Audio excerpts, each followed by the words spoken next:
Mi sembra assurdo anche solo pensarlo, ma Erin ha detto una cosa. Cosa? Charlie, tu c'entri qualcosa in tutto questo? Eri d'accordo con Dumet? Certo che no. Come puoi anche solo pensarlo? Erin ne era convinta. E come? Per quale motivo? Io non... Guardami, prima sono praticamente morto, ricordi? Erin è stata ingannata. Forse hai ragione, ma dovevo chiedertelo. E ti ho risposto, ok? Possiamo proseguire.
Il sottoscritto, agente Frank Hooper, ha scoperto che uno o più individui si erano introdotti nella stanza delle prove al 1612 di West State Street.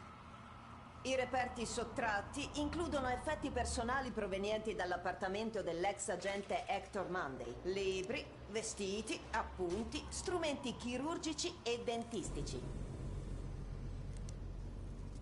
Al momento siamo dell'opinione che i diretti responsabili siano dei cacciatori di souvenir in cerca di alcuni cimeli legati a questo caso.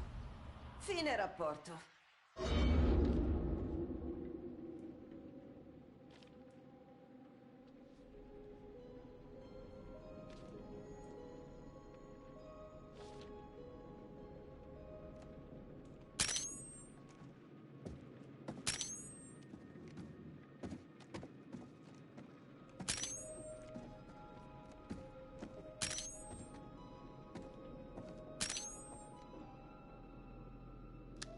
Signor Dumet, voglio la mia troupe morta. Questo weekend li porterò. Può farlo. Non ho mai detto queste cose. La ringrazio molto, signor Dumet. Voglio la troupe morta. Li porterò. Al weekend può farlo. Sono un idiota. Ero talmente entusiasta che ho accettato qualunque condizione. È rimontato. Non è neanche fatto male. È credibile. Ti avevo detto che non mentivo.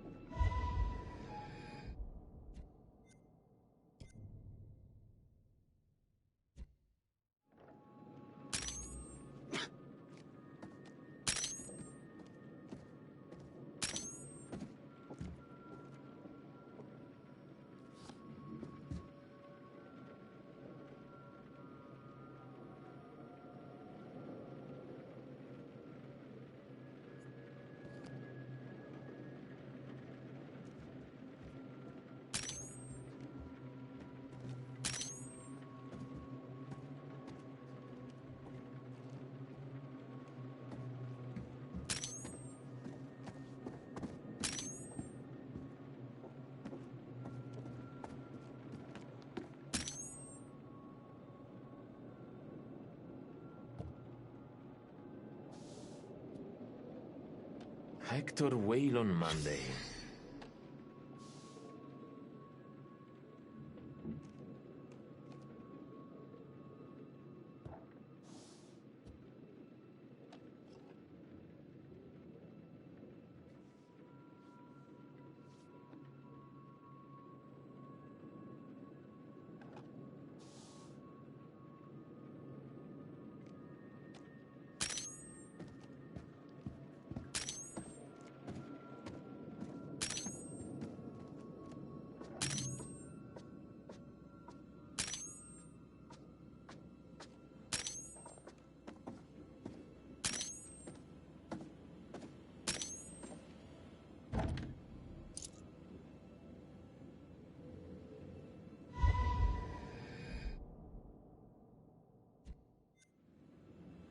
C'è un'altra imbarcazione sull'isola.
Figlio di puttana!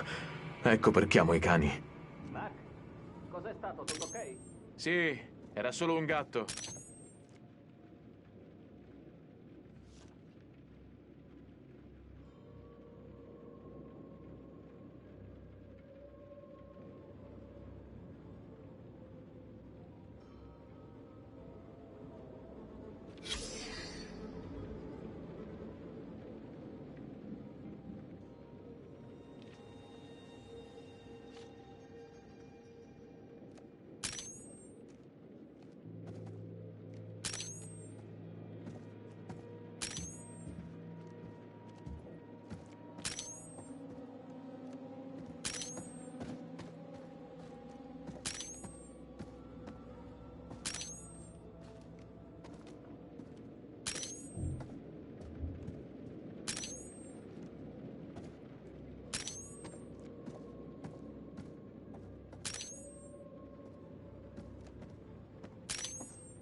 Come on.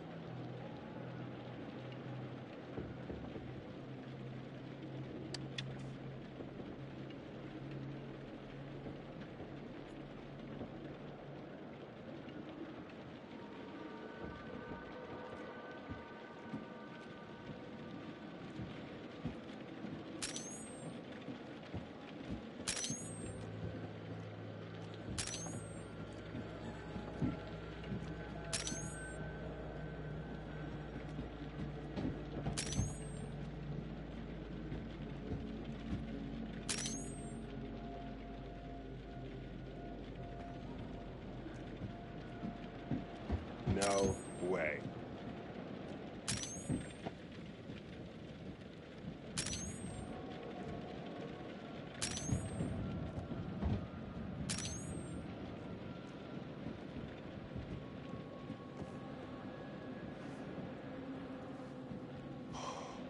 Don't look down.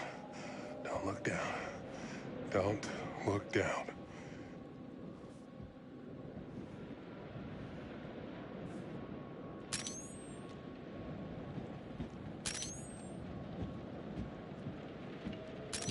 La rimozione del sigillo è un crimine federale.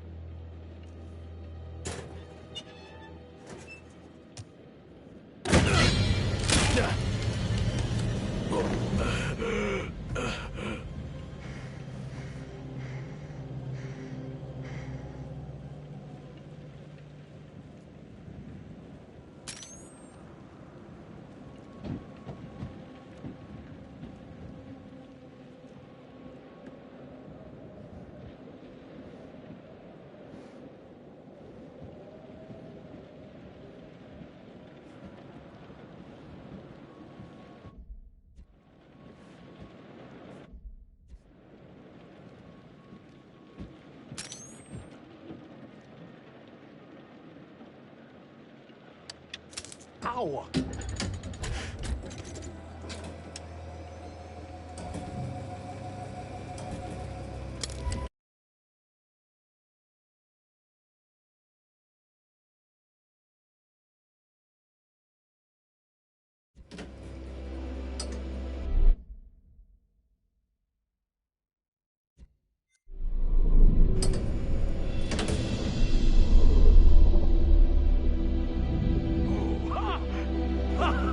Sì, cazzo!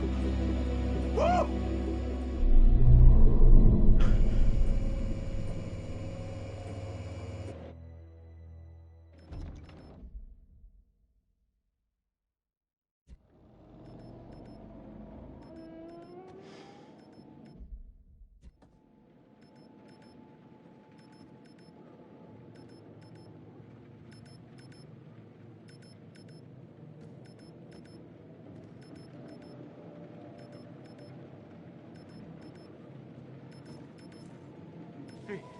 Ehi! Ragazze! Sono sopra! Kate! Jamie! Sono qui!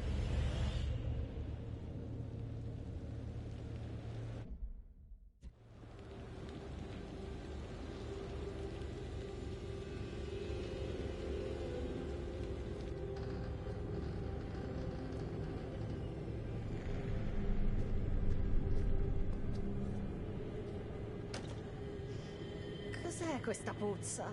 Cristo santo. Oh, bene sei tu. Chi l'avrebbe detto? Di buon'ora per una volta?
Sei un mostro egoista.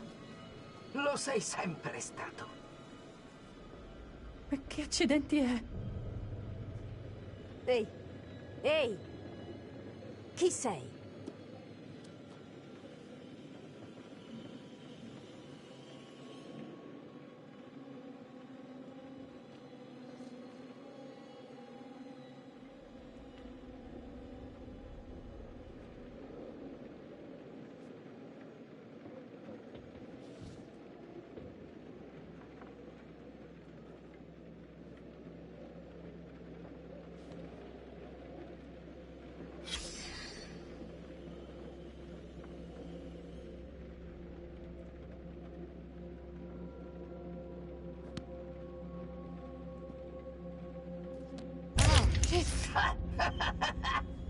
Sempre quella, la tua pagina preferita. Ormai sei prevedibile, Mertina. Ti conosco.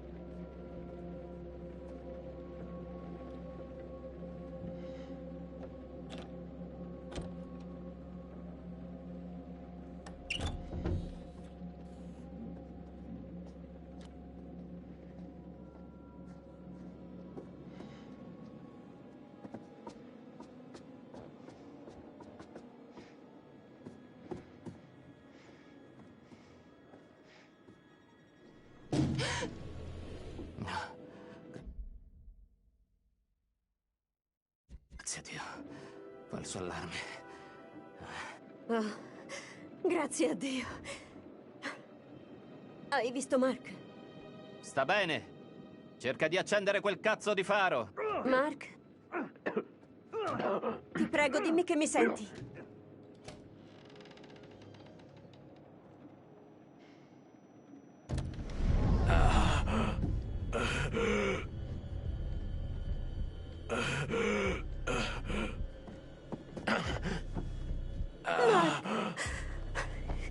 Pensavo di averti perso.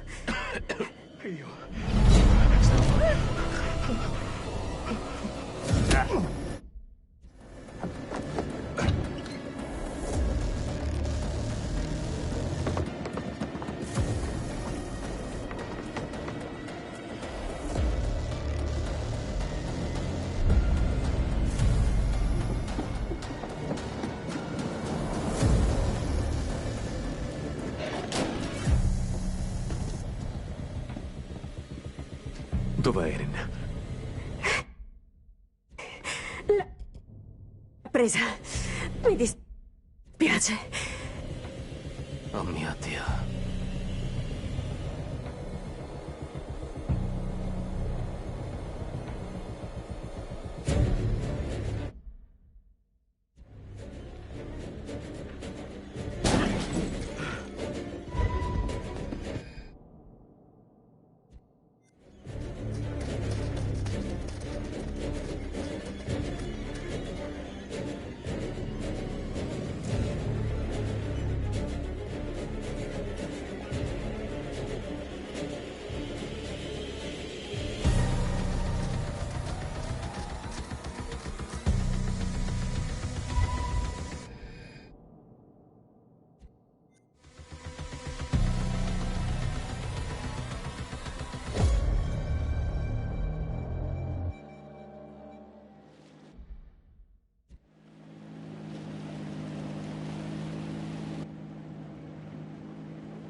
Che cazzo? Oh. Tenete le mani in alto, tutti quanti!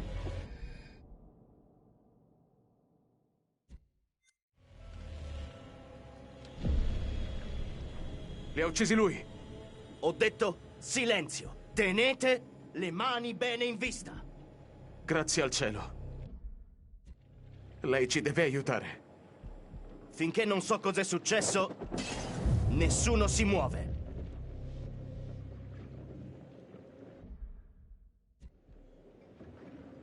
Noi siamo innocenti. È lui che vuole ucciderci. Ascolteremo la vostra versione dei fatti.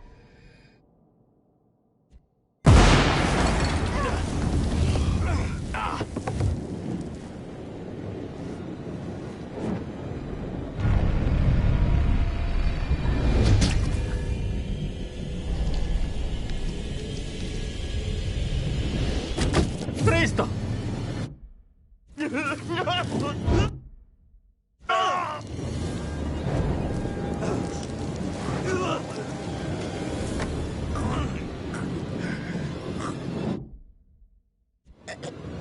Guarda, andiamo!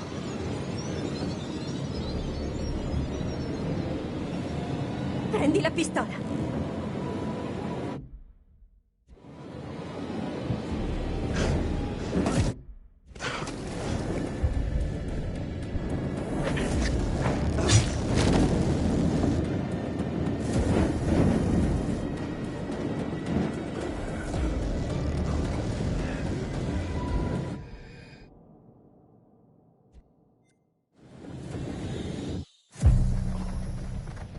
Andiamo. Di qua. Dovrebbe andare.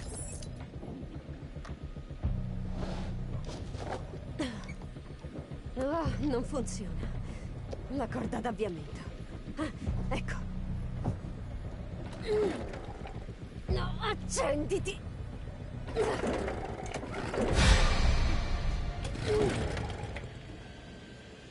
Oh, dai, accenditi! Dai!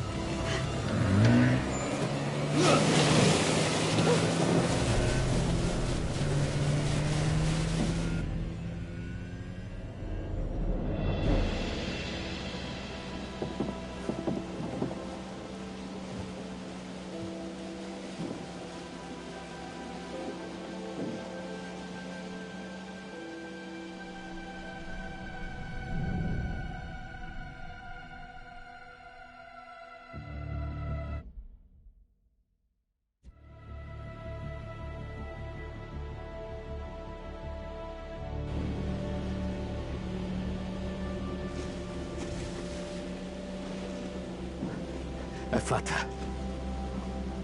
Dio, è finita. Non tutti, però.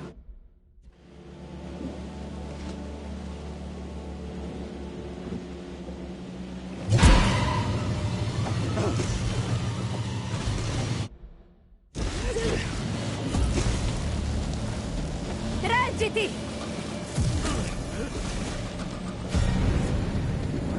No, ti prego, no!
No, ti prego.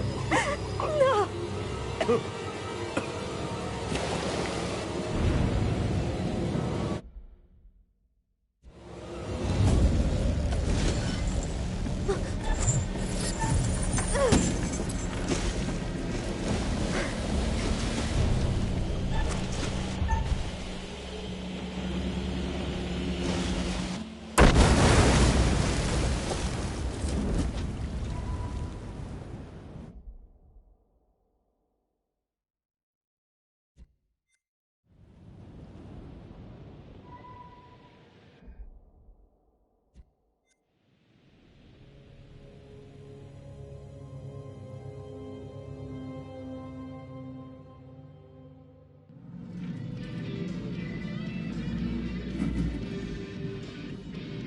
Se questa canzone non vi regala un sorriso, non avete speranze. Dopo la pausa torneremo per una maratona di classici del rock. Non voglio la pubblicità.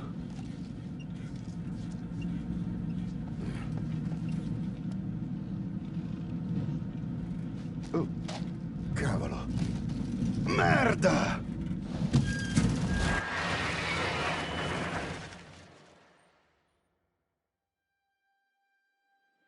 Alzo gli occhi. Me li trovo in mezzo alla cavolo di strada, che agitano le...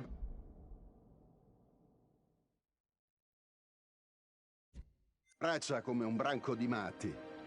E da dove proviene? Fort Wayne. Guido dalle 3 di mattina. Molto presto. Beh, speravo di arrivare al porto entro le 8. Ma ormai dubito di fare in tempo. Già, la vedo difficile.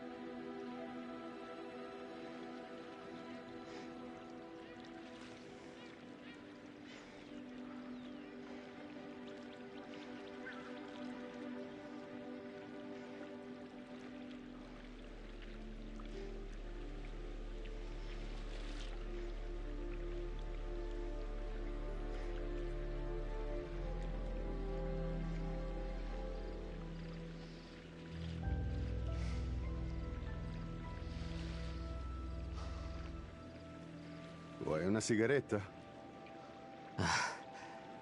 Sì. Anzi, a dire il vero, ho smesso.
Oh, sei qui.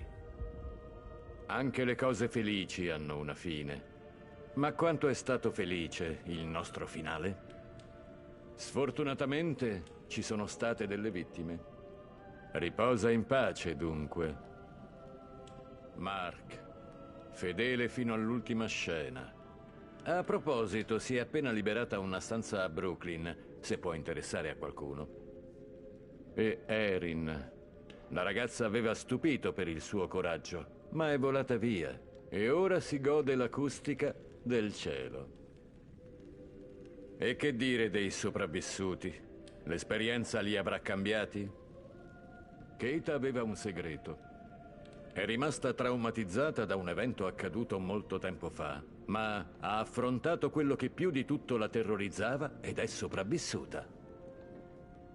Jamie ha imparato a fidarsi delle altre persone e a collaborare con loro.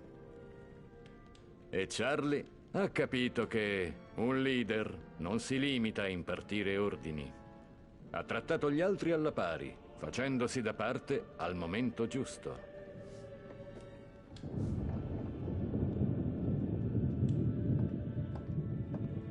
Mi occuperò domani mattina delle scartoffie. Sai dov'è l'uscita, vero? È stato un piacere come sempre.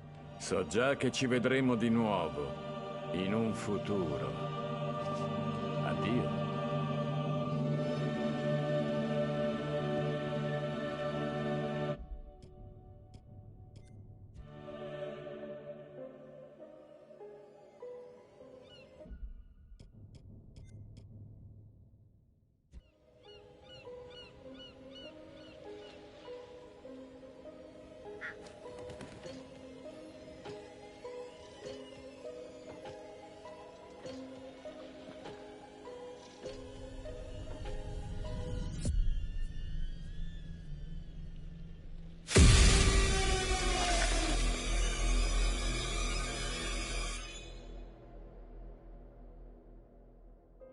La ricostruzione degli eventi è attualmente ancora parziale.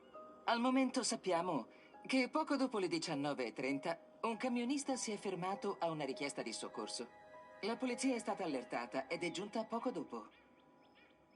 I superstiti sono membri di una troupe televisiva, la Lonit Entertainment, autori della docuserie Gli architetti della morte. Che cazzo? Sembra Mi si piaceva il siano programma. avvicinati fin troppo alla materia trattata. E alcuni di loro purtroppo non ce l'hanno fatta. Fortunatamente la disavventura può dirsi conclusa. Porca merda! Ricordate il mio video virale? Come potremmo dimenticarlo? Ne parli in continuazione. Beh, certo, ha tante visualizzazioni da vincere un concorso. Qual è il premio? Un soggiorno tutto incluso su un'isola per 5. Ora mi interessa. Sì, il signor Dumet manderà una limousine a prenderci. Ci divertiremo un mondo.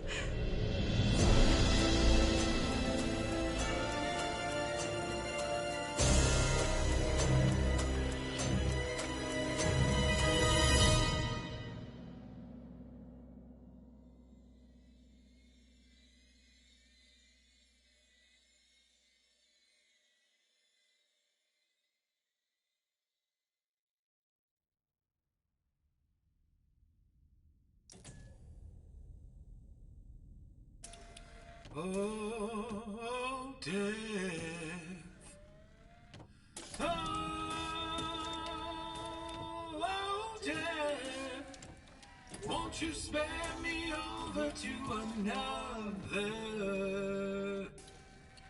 year?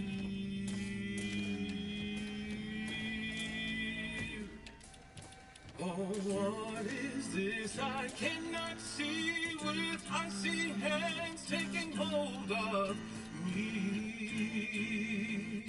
Oh, death and death, none can excel. I open the doors to heaven and hell.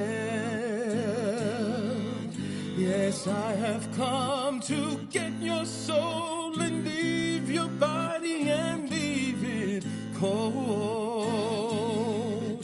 To drop the flesh from on your frame, the earth and worm both have their claim. I said, oh, death, oh, death, won't you spare me over to another eve?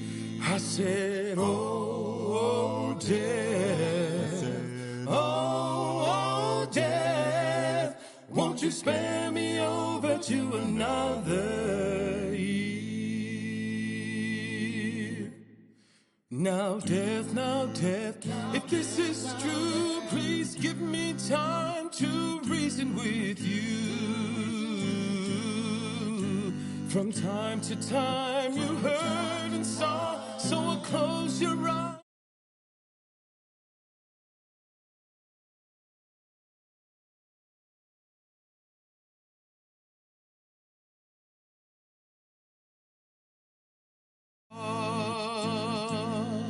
And I'll dim your eyes so you can see this very hour now come.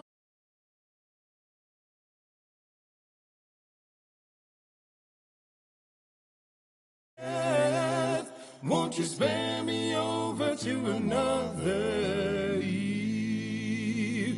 I said, oh, death, oh, death, won't you spare me over to another eve? Now, death, please give me time to fix my heart and change my mind. Your heart is fixed, your mind is broad. I'll have your shackles to drag you down. Too late to all farewell. My dawn is fixed, I'm summoned to hell. As long as God in heaven shall dwell, my poor soul shall burn in hell. I said, oh, death, oh, death, won't you spare me over to another eve? I said, oh, death, oh, death, won't you spare me over to another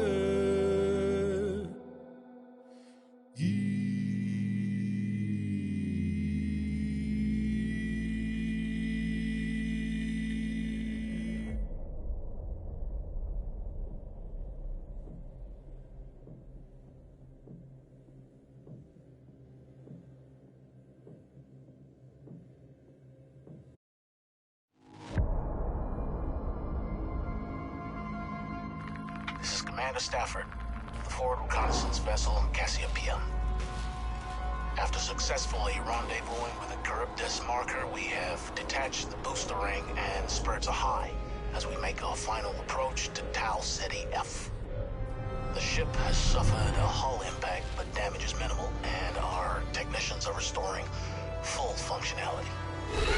This is Thomas Carter. Something's wrong with Sims. She's trying to kill me. I think...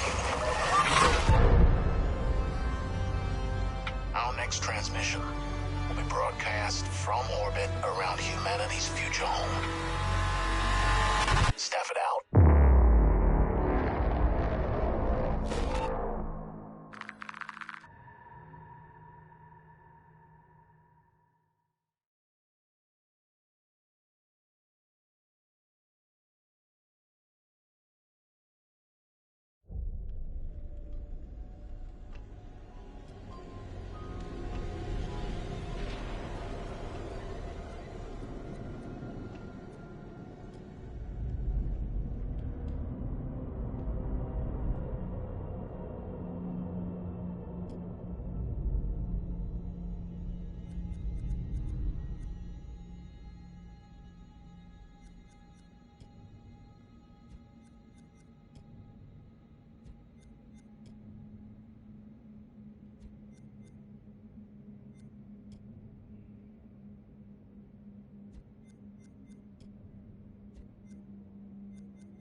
My name is Kate Wilder.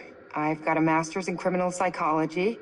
I'm an investigative journalist and hope to make a difference. Hey, we're here with Jessie Buckley to talk about Supermassive's brand new game in the Dark Pictures anthology, The Devil in Me. So let's start at the beginning. Tell us a bit about the character that you play.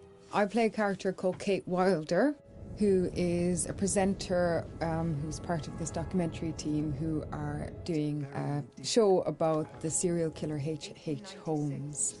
America's first serial killer confessed to 27 murders. The number grew significantly. Nearly 200 lives. I'm a serial killer documentary watcher. Is that your jam too? Yeah, I'll watch a serial killer documentary. Right, it's really relaxing. Like, okay, cool, yeah, I can it's chill kind out. of fascinating why we're all addicted to kind of those stories. We need a plan. Forget his games, traps, all that bullshit. Think about the killers we've covered. There's always a weakness. I'm not playing detective, I just want to survive. Playing detective is how we survive. So what interested you in the role of Kate? Well, to be honest, I've never played a video game in my life, and I had no idea what the hell the world was. Oh, wow. Okay. So that was firstly why I kind of was like, oh yeah, that sounds new and fun. And yeah, and then I read the script and talked to Alita, who's our director, and it seemed like a really lovely thing to be part of and something new and fun. And I can't believe how they create this world. Action. You know, usually I just get a script and it's like 70 to 100 pages long, but there's like 300 pages in one script. It's unbelievable. So as you kind of mentioned, the game has multiple branching paths, so your character could end up in any number of situations.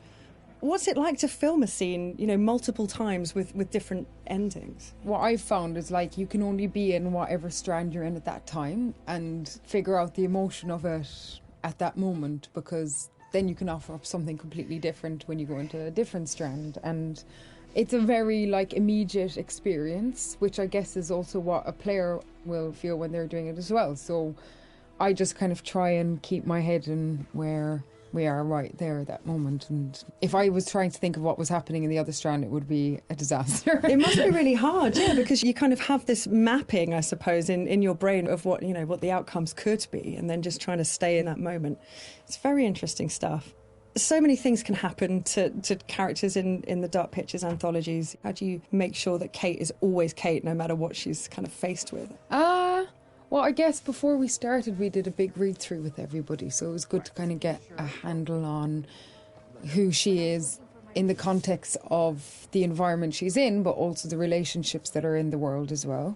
It just kind of reveals itself from the script, and I just kind of let her run free and see what That's so cool, happens to her. Yeah, I don't think anybody has continuity in themselves. I don't, anyway. It must be very difficult. Yeah, really difficult. And that's it. I guess it's quite good fun to then go, okay, let's go with this and see where we end up. Well, I think also Kate lives on the knife edge of she has a genuine obsession and curiosity about serial killers. So there's part of her that's kind of running towards it and part of her that's running away from it, and all of them have come to be curious about H.H. Holmes. But also with that, you're kind of living a real life horror as you're going into this world.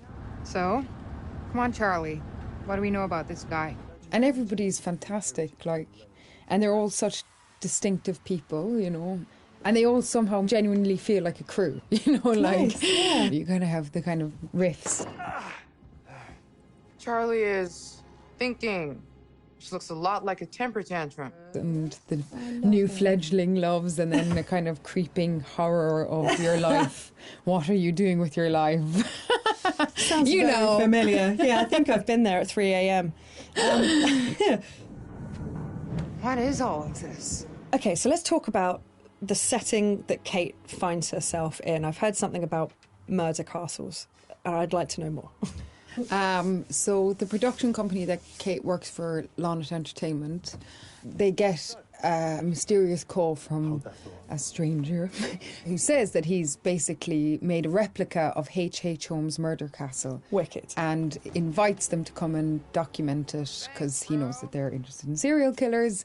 And Lonnet Entertainment, which is run by a character called Charlie, is kind of hard up, but only Charlie knows that. And so even though Kate is a bit kind of resistant to go because it just feels like another kind of fuddy-duddy thing, they agree to go to this island as one last kind of hurrah.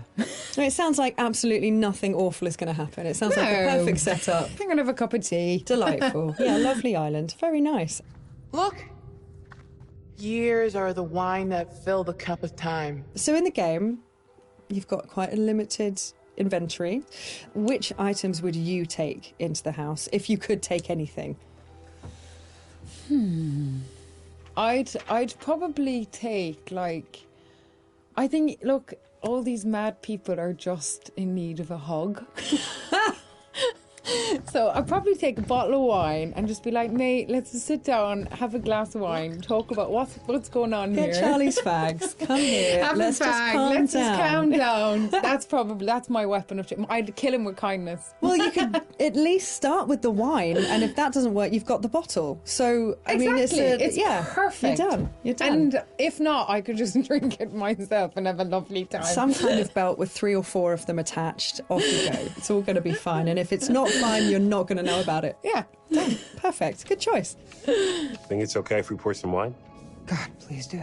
So you've mentioned the chase scene with the other girls. Was that fun?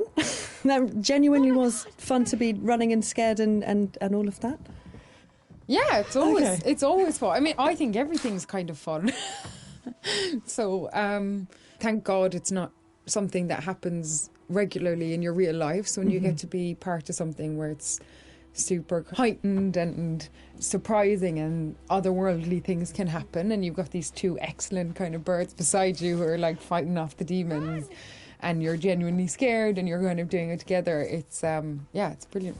Move your ass! Go! I've been around mocap. I've seen mocap. It fascinates me. What was that like? And more so, what's it going to be like to see your face in a video game? To wear a mocap is like, I mean, you just feel like you've got a huge nose because you've got this cycling helmet on, but then it has a huge beak at the end where there's a camera. And sometimes when they're putting it on, you can see the other actors already kind of lined up, and it's very close. It's very scary. No! You're gonna kill me! But yeah, I think it'd be super interesting. I don't know, maybe I'll look a bit better. They'll doctor me off or something. Kate's just a better version of me. Yeah, it'd be really interesting. It's going to be very cool. As far as, let's say, traditional acting versus video game acting, what were the differences? Was there a huge kind of difference between the two? I'd say the main difference is just the speed at which you work when you're making a video game. You still have the same intention, and narratively it's the same kind of experience because you're creating characters together and you're creating a world together, and our wonderful director is like interacting with us as a film director would. And also you're on a stage where there's little square boxes and there isn't a costume, that's something that's added later, and all that's being caught is the emotions on your face. It must be quite intense when it's just focusing on your face. That must be a real, intense experience. Although, to be honest, the scripts they're really good, and so I don't really try and think about that too much, whatever the situation. I think if I did think about it, it would be an awful disaster. Yeah, may change the situation entirely. You just kind of listen to everybody else that's there and get on with it. We need a plan. Forget his games, traps, all that bullshit. Think about the killers we've covered. There's always a weakness. You suggesting we invite him to tea and psychoanalyze? I'm suggesting we use our heads. We play his games, we'll lose. It's our best shot.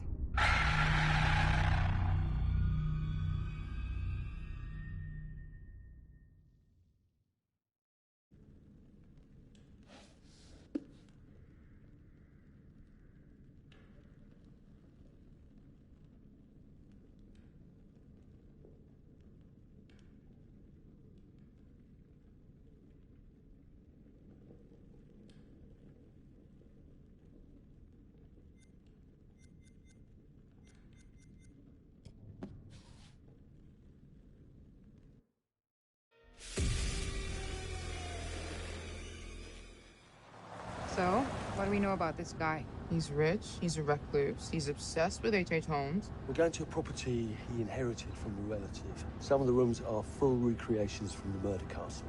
Dumet has blueprints.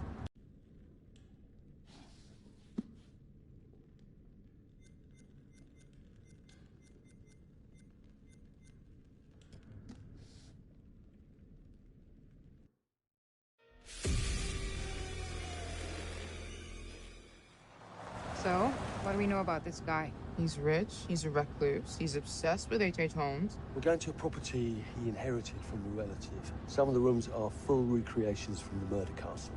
Dumet has blueprints, documents, artifacts. Totally sane, I'm sure. There are various elements we knew we wanted to explore when designing the hotel. From developing areas and set pieces that generated a constant sense of uneasiness and tension, to memorable trap rooms that forced the player into frantic life and death decisions. I'm so sorry. We took a lot of inspiration from Holmes' original murder castle, as we wanted to capture the way that Holmes' castle was created to disorientate and confuse his victims. Welcome to the World's Fair Hotel. As cunning as Dumet is, not everything in his castle runs like clockwork anymore. His operation has become so vast that he can't maintain everything, and the Lonnet crew have turned up at just the right time to exploit that. The production design for the hotel needed to reflect the original design, utilising a Victorian-style facade and castle turrets, interiors with ornate mouldings and panelling, being made larger to accommodate the game's intention to be used as a vast labyrinth to create fear and horror. This included the hidden rooms, sliding walls, trapdoors and secret basements, but with extra central monitor rooms and death rooms, all hidden from the guests, providing multiple layers and multiple levels to explore, unveiling the horror within. Special attention was given to the design of the areas such as the lobby, the bar area, and the dining rooms to provide an authentic, believable Victorian hotel, bringing a feeling of magnitude and foreboding to intimidate the player. Guys? Is that you? The hotel guest rooms were designed to be opulent yet aged, in keeping in style with furnishings and fittings, yet having additional modern electronic window shutters installed to trap the victims. Secret observation rooms were also built adjoining, with hidden doorways to enter. Corridors were cleverly designed to include mechanical sliding walls hidden within the Victorian framework, used to change the layout of the labyrinth throughout the hotel. Fuck. The murder inventions designed within locations included the suffocation and crushing rooms, furnaces and acid baths. The monitor room was a newly constructed area, deep within the core of the hotel. This room allowed Dumet the full control of the labyrinth and its workings. In The Devil and Me, we make use of a range of mechanics new to the Dark Pictures series to help convey the unsettling mood and threat of the hotel. With an expanded focus on exploration, the player spends a lot of the time exploring the hotel's labyrinthian corridors, and as each character revisits a shared area, the feel of it changes. Each character has their own unique light source. Erin and Jamie, as the practical sound and lighting techs, have fairly straightforward torches, with Erin's directional microphone providing an additional small light when in use. Mark, the camera operator, has his camera flash, lifting the darkness in short bursts and providing mini jump scares as the player suddenly sees something out of the gloom. Kate lights her way around with her makeup mirror, providing a small amount of light to fumble through the corridors. And then Charlie's sole light source is his own cigarette lighter, casting the hotel in its flickering orange light and barely really lighting anything at all. Jamie! Over here. Each character experiences these shared areas differently through this, adding to the sense of the familiar hotel rooms changing with each visit. It's amazing. The Allen Hotel was originally built in the 1890s. It was converted into a spa later on until it was abandoned and finally chosen by Dumet for his murder playground. Some parts had been restored, like the rooms the characters stay in and the lush lobby and bar areas on the first floor.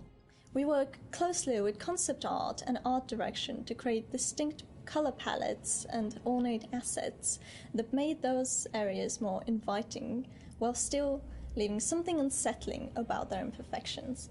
But elsewhere, we could show the hotel and spa's original treatment rooms and the indoor pool which had fallen into disrepair and other thematically different places. Our second challenge was getting into Dumet's head. We knew that he was supposed to be a very meticulous man. He's the sole architect of this place and proud of his creations. Some rooms are deliberately left in disrepair. We created them with the base layers showing, and we scattered building equipment around to tell the narrative that Dumet still has plans for them. Others he had completely purpose-built. That's where we used a mix of old brick and breeze block materials next to each other to create contrast. And on top of that, there are traps everywhere. Some of the most interesting areas to create were the ones which were supposed to be off-limits to hotel guests. We wanted to show the stark contrast of his personal space versus the one he hunts people in. The team went as far to even design Dumet's handwriting, and we used that on boards and documents to show more of his personality. There's storytelling in every small detail. Lighting in Devil in Me is a bit different from the previous Dark Picture games, since we have more explorations and more playable areas in the game for players to freely explore. We had to slightly adjust the way we used to do lighting by adding some new stuff, such as adding more guide lights in the environment for direction, or add some interactable light fixtures that you can trigger on and off by walking closer or away from them. So there are 4 types of lighting styles in the hotel. The first one is the regular hotel areas where everyone should feel safe and cozy. We try to use more bright, warm color lights with different elegant light fixtures. And the second one is the areas that are either under constructions, used as Dumet's workshop, or places only lit by moonlight or should be pitch black. We used cooler temperature lights or even blue lights for these kind of areas with very low light intensity and very heavy volumetric fog to enhance the claustrophobic vibe and to elevate the tension. So the third one would be the control room where Dumet watches and controls all the activities in the hotel. We want this room to be especially bright, like an industrial warehouse with a cool, eerie mood to separate it from the other rooms. And the last one is all the rooms that are designed to be slaughter stages. Killing is like creating art to Dumet, and he wants all his artworks to be presented epically with audiences, classical music, and beautiful lighting setup. So in these areas, unlike the others that have more neutral color in the lights, we tend to artificially light these areas with either theatrical lighting or use high contrast saturated lighting setup, so that we know something is going to happen. If we don't do something, both of them will die, Mark. We wanted to provide players with a truly realistic historical Sonic experience whilst inside the murder castle. We researched multiple properties and buildings built within the same period as the original Chicago murder castle. Authentic door foley and sound effects elements were high on our priority list. We recorded multiple door openings, closings, handles, rattles and squeaks. Throughout pre-production, we'd seen all the variations of emotion characters would be displaying when using the doors, ranging from calmness through to blind panic and incensed rage. All these emotions could be channeled into the performance we recorded. Another element of the soundscape we went into considerable detail recording was floorboard and stair creaks. Virtually every step we took provided us with a distinctive and unique sound.